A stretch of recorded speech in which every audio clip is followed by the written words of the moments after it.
સમજાવવા માટે ભેદ કરવામાં આવે છે, બાકી વસ્તુ તો ભેદ છે. સ્વરૂપ પ્રકાશનની, સ્વરૂપને જાણવાની, પોતાને જાણવાની અવસ્થામાં પણ જ્ઞાયક જ છે. હવે દ્રષ્ટાંત આપે છે કેની જેમ? જ્ઞાયક કેની જેમ છે કે દીવાની જેમ કરતા કર્મનું અનન્યપણું હોવાથી, દીવાની જેમ. દીવાનો દ્રષ્ટાંત લઈ લઈએ એટલે ખ્યાલ આવે.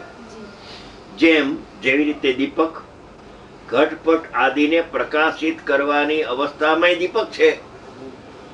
આહા, ઘડો એમાં પ્રતિભાસતો હોય ત્યારે પણ દીપક તો દીપક છે, અને પોતાની જ્યોતિરૂપ શિખાને પ્રકાશવાની અવસ્થામાં પણ દીપક જ છે. આહા, અવસ્થામાં કાંઈ ફેર પડતો નથી. કેમ કે અવસ્થા દીપકને પ્રસિદ્ધ કરે છે, ઘડાને પ્રસિદ્ધ કરતી નથી. કેમ કે પ્રકાશક થી અનન્ય છે અને ઘટ થી અન્ય છે. ઘટ સાથે પ્રકાશનો દીપકનો શું સંબંધ છે? કાંઈ સંબંધ નથી.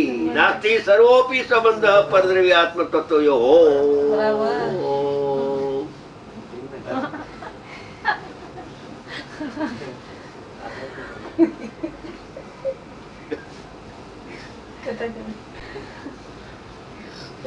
ક્યાંય પણ સંબંધ રાખ્યો મેરો પરના સંબંધ રહિત આત્મા છે, એને પરના સંબંધ વાળો માની બેઠો છે. ક્યાંય ને ક્યાંય કોઈ રીતે પણ એને સંબંધ રાખવો છે. કાં કરતા કર્મ, કાં નિમિત્ત નૈમિત્તિક, અને કાં જ્ઞાતા કે લાકડું કરી ગયું છે. જ્ઞાતા એ આત્મા ને જ્ઞેય, પણ આ જગતમાં તારું કોઈ જ્ઞેય છે નહીં. જેમ દીપક ઘટપટાદીને પ્રકાશિત કરવાની અવસ્થામાં પણ દીપક છે, અને પોતાની જ્યોતિરૂપ શિખાને પ્રકાશવાની અવસ્થામાં પણ દીપક છે. કઈ ફેર પડે છે? આહા,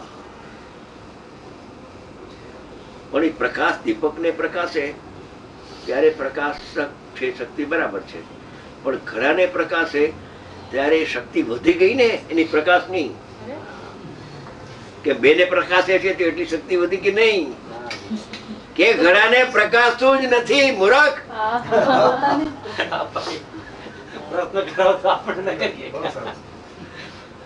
કે બેને પ્રકાશે છે એટલી શક્તિ વધી કે નહીં? એને ઘડાને પ્રકાશતું જ નથી. એનો પ્રકાશક ને પ્રકાશે તન્મય થઈને. હા હા હા, એકને પ્રકાશે તો શક્તિ ઓછી ને બેને પ્રકાશે તો શક્તિ વધી. જ્ઞાન આત્માને જાણે પરથી શક્તિ વધે એની. આ તો હોય જ નહીં. પ્રકાશિત કરતો જ નથી, શક્તિ ક્યાંથી મળે? ક્યાંથી વધે? હા હા, જ્યોતિરૂપ શિખાને પ્રકાશવાની અવસ્થામાં પણ દીપક જ છે, અન્ય કઈ નથી. તેમ જ્ઞાયક નું સમજવું. દ્રષ્ટાંત પૂરો થયો. હવે ઉપરથી ફરીથી સ્વરૂપ પ્રકાશની અવસ્થામાં પણ દીવાની જેમ કર્તા કર્મનું અનન્યપણું હોવાથી જ્ઞાયક છે. હવે કર્તા અને કર્મનું અનન્યપણું શું, એનો ખુલાસો પંડિતજી કરે છે. પોતે જાણનારો માટે પોતે કર્તા. આત્મા જાણનાર છે, જાણનાર જાણનાર જાણનાર જાણનાર, કરનાર નથી. જાણનાર છે માટે પોતે કર્તા. એટલે જ્ઞેયોને જાણનાર છે એવો કરતા છે કે ના? જ્ઞેયની હારે તો કઈ સંબંધ નથી. પોતે જાણનારો માટે પોતે કરતા. સાંભળજો, હવે એ જ્ઞાન કર્મ છે. જ્ઞાન એનું કર્મ કે છે, એટલે આત્મા જ અભેદ કર્મ કે છે. એમાં ખૂબી છે. પોતાને જાણ્યો માટે પોતે જ કર્મ, પરને જાણ્યો માટે કર્મ નહીં, સ્વપનને જાણ્યો માટે કર્મ નહીં, આત્માને જાણ્યો માટે એનું નામ કર્મ છે.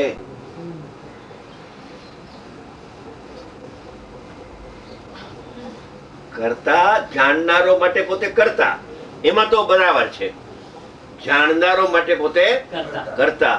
હવે એ જાણનાર જે છે એ જાણનાર કર્મ થાય છે. કર્મ એટલે કાર્ય. એ પરને જાણે એવું જ્ઞાનનું કાર્ય છે કે સ્વપરને જાણે એવું જ્ઞાનનું કાર્ય છે કે પોતાને જાણે તે પોતે જ કર્મ થાય એવું કાર્ય છે, કે પોતાને જ જાણે છે માટે પોતે જ કર્મ છે. આ પરિણામી દ્રવ્ય કર્તા અને પરિણામી દ્રવ્ય કર્મ. કર્તા કર્મ નું અનન્ય પણ ધ્યેયપૂર્વક નહીં. અભેદ. પોતાને જાણ્યો, પરને જાણ્યો લખ્યું નથી, સ્વપરને જાણ્યો એમ લખ્યું નથી. પોતાને જાણ્યો એકલું સ્વપ્રકાશક. બરાબર. જ્ઞાયક કર્તા ને જ્ઞાન કર્મ. જ્ઞાયક જાણનારો માટે પોતે કરતા અને પોતે પોતાને જાણ્યો માટે પોતે જ કાર્ય કર્મ. હવે એમાં એમ લખ્યું કે કરતા તો જ્ઞાયક જાણનારો બરાબર, પણ જે કર્મ થાય છે એમાં બે જણાય તો કર્મ થાય કે એક જ જણાય તો કર્મ થાય? એક જ જણાય છે ને બીજું જણાતું નથી, એને કર્મ કહેવામાં આવે છે. એમાં લખ્યું છે પોતાને જાણે છે, પરને જાણે છે લખ્યું નથી, સ્વપરને જાણે છે એમ લખ્યું નથી. પોતાને જ જાણે છે માટે આખો આત્મા કર્મ થઈ ગયો. જે કરતા તે જ કર્મ થઈ ગયું. કરતા જે જ કર્મ, કરતા એ પોતે ને કર્મ પણ પોતે. પરને તો જાણી શકતો નથી. આમાં જાણવાની છે નહીં વાત. પોતાને જાણે છે એમ લખ્યું. जानने की बात तो पहले से ही खत्म कर दिया है. હું તો લાકડાને બાળતી નથી એમ જ્ઞાન જ્ઞેયને જાણતું નથી સમજાવવા માટે હતું. લાકડું રાખીશમાં આવે. લાકડું બળી ગયું. બળી ગયું. पड़ी गयो. સારું થયું ઈ. લાકડું કાઢવા જેવું છે. એ જ લાકડું કાઢવા જેવું. એ જ લાકડું કાઢવા. ભણેલા ભૂલે છે આમાં. પોતે જાણનારો માટે પોતે કરતા અને પોતાને જાણ્યો માટે પોતે જ કર્મ. અભેદ. પર્યાય કર્મ નહીં. જ્ઞાયક કરતા અને જ્ઞાયક ને જાણનારું શુદ્ધ જ્ઞાન કર્મ એમ નથી. જ્ઞાયક તે કરતા અને જ્ઞાયક ને જાણનારું શુદ્ધ જ્ઞાન ની પર્યાય તે કર્મ એમ નથી. ત્યારે કેમ છે કે જ્ઞાયક પોતે કરતા અને જ્ઞાયક પોતે કર્મ. અભેદ.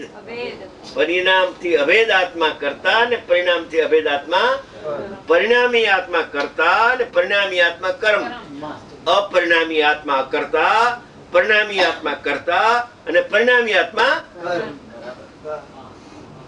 પરિણામી આત્મા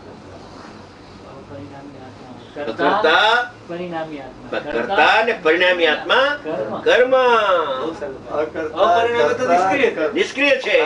પરિણામી કરતા પરિણામી બહુ સરસ. कर्ता प्लस कर्ता कर्म का અનન્યપણા ઇઝ ઇક્વલ ટુ અનુભૂતિ. સોનગઢમાં કહ્યું હતું.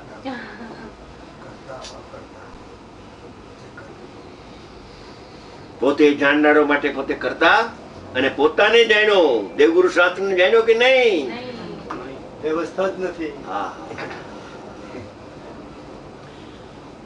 દેવગુરુ શાસ્ત્ર ને જાણે તો કઈ નહીં, પણ આનંદ પ્રગટ થયો એને જાણ્યો કે ના? એ આનંદ કર્મ નથી, પર્યાય કર્મ નથી, आत्मा कर्म है. આત્મા કર્મ થઈ ગયો એમ કે છે. आनंद तो पर्याय है. પર્યાય હે, વાહ વાહ વાહ. आत्मा कर्म हो गया. આત્મા કર્મ. આનંદની પર્યાય આવતી હશે ત્યારે એ પોતે પોતાને જ જાણે છે એમ. આહા, પોતે પોતાના જાણનારો માટે પોતે કરતા ને પોતાને જ જણાયો. આહા, પોતે જ જણાયો. જ્ઞેય પોતે ને જ્ઞાન પણ પોતે ને જ્ઞાતા પણ પોતે. ત્રણ ની અભેદતા થઈ એને અનુભૂતિ કહેવામાં આવે છે. 271 ક્રોસ આવી ગયો. આવ્યો કે નહીં? हाँ जी, આવી ગયો. જ્ઞાતા પોતે ને જ્ઞેય પણ પોતે અને જ્ઞાન પણ પોતે છે. પોતે જાણનારો માટે પોતે કરતા અને પોતે જણાયો માટે પોતે કર્મ છે. પોતે જણાય છે એમ. રાગ જણાય તો રાગ કર્મ થઈ જાય અને આત્મા કર્મ ન થાય. પણ રાગ જણાતું નથી ને જાણનાર જણાય છે એટલે પોતે કર્મ થઈ જાય છે. એનું નામ અનુભૂતિ છે. બહુ સરસ. ભાઈ, આનંદની પર્યાય જ્યારે થાય છે આત્મામાં ત્યારે તો પોતાને જ જાણે છે. આનંદની પર્યાય થતી નથી. જ્ઞાયક જ જણાય છે. બસ જ્ઞાયક જ જણાય છે. એમાં આનંદની પર્યાય થાય, પ્રતીતિની પર્યાય થાય એ જાણવાનો વિષય છે. પેલા અભેદ લ્યો. અત્યારે જાણનાર પોતે કરતા અને જણાયો પણ પોતે કર્મ. અટાણે ભેદનો વિચાર ન કરો. જ્ઞાનની પર્યાય કર્મ નથી. બરાબર. તો પછી તો જ્ઞાનની પર્યાય કર્મ નથી તો આનંદની પર્યાય કર્મ નથી. સમ્યક દર્શનની પર્યાય કર્મ નથી. સ્વરૂપાચરણ ચારિત્ર કર્મ નથી. આત્મા જ કર્મ છે. આત્મા જ કર્મ છે. બા હા. પોતે જ પોતાનું કર્મ. અભેદ ને એ પોતે જ કરતા ને પોતે જ કર્મ. અભેદ ને એનું કથન છે આ. થઈ ગયો. ભાઈ પોતાને કર્મ પણ એ જાણે, પોતે પોતા ઉપર ઢળી જાય છે. એ કરવાનું છે. બરાબર. લાકડું કરી ગયો, અગ્નિ લાકડાને બાળે છે માટે અગ્નિ. એમ જ્ઞાન કેને કહેવાય? જ્ઞાયક કે પરને જાણે તો જાણનાર જ્ઞાયક જ્ઞાન કહેવાય. નકર જ્ઞાન રહેતું ભૂલ છે મોટી, મોટી. અરે સાધારણ ભૂલ નથી. ઉપરથી પોતાની અહીંયા